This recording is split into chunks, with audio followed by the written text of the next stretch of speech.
శివాయ. ఓం నమో నారాయణాయ.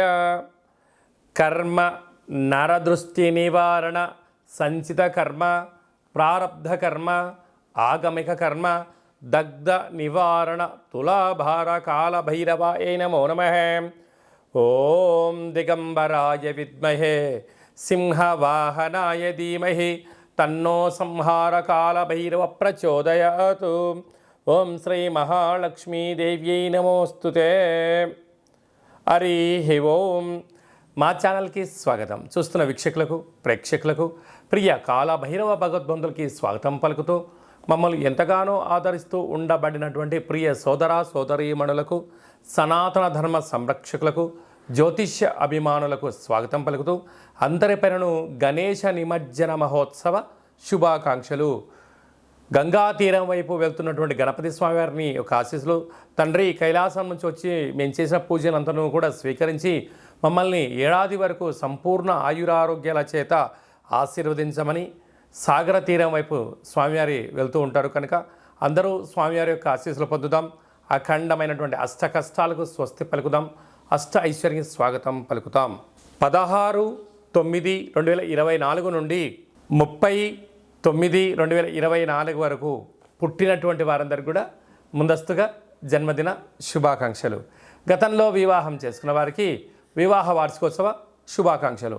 ద్వాదశ రాశుల్లో గ్రహ గమనాన్ని ఒకసారి వీక్షింపచేద్దాం. వృషభ రాశిలో దేవగురు బృహస్పతి శత్రుస్థానంలో సంచార స్థితి.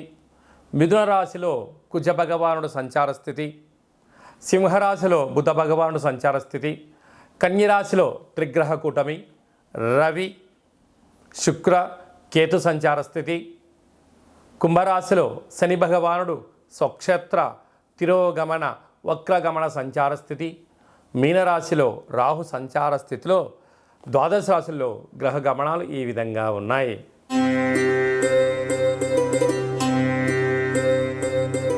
తులారాశి వారు విఘ్నేశ్వర స్వామి వారి యొక్క గంగా తీర ప్రయాణ సందర్భంగా ఎలాంటి విధులను పాటించాలో ఈ వీడియోలో సవివరంగా సంపూర్ణంగా తెలుసుకుందాం.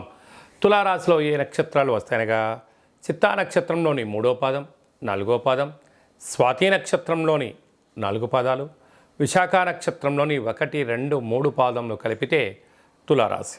చాలామందికి పుట్టినటువంటి కాల సమయంలో డేటా బర్త్లు లేనటువంటి కారణం వలన పేరు యొక్క మొదటి అక్షరాన్ని అనుసరిస్తూ ఆ రాశిని తెలుసుకునే ప్రయత్నం చేద్దాం.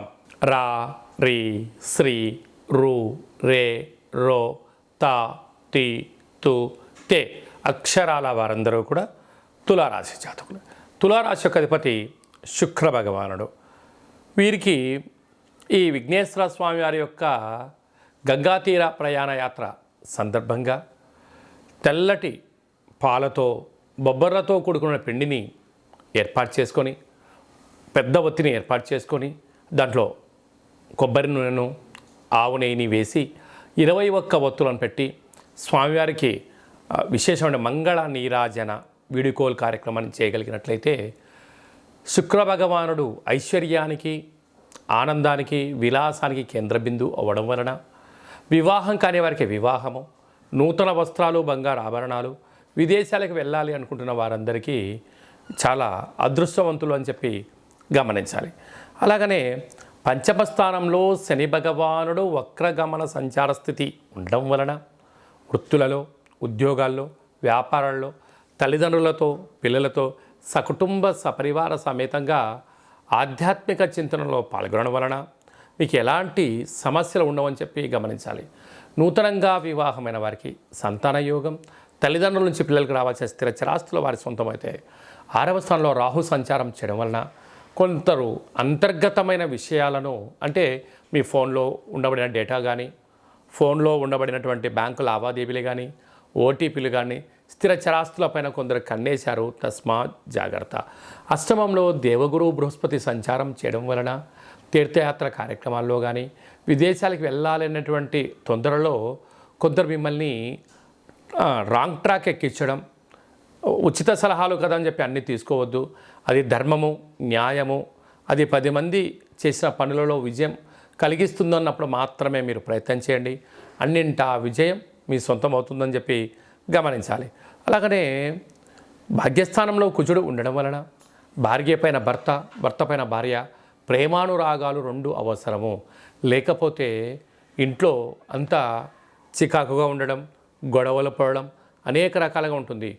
ఒకరు ఏదన్నా చెప్తే మరొకరు వినే ప్రయత్నం చేయండి.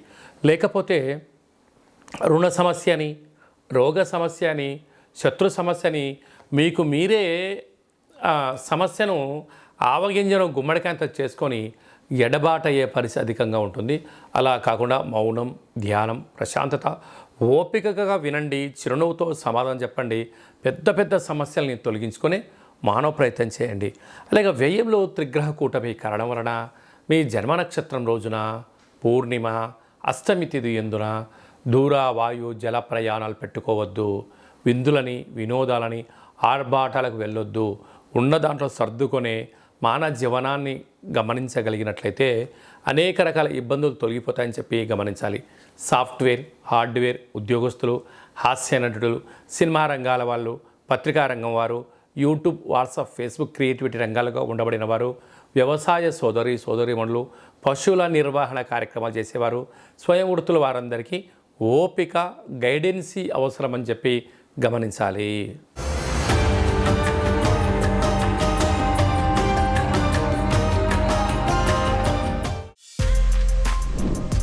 For more videos like this, subscribe Big TV channel.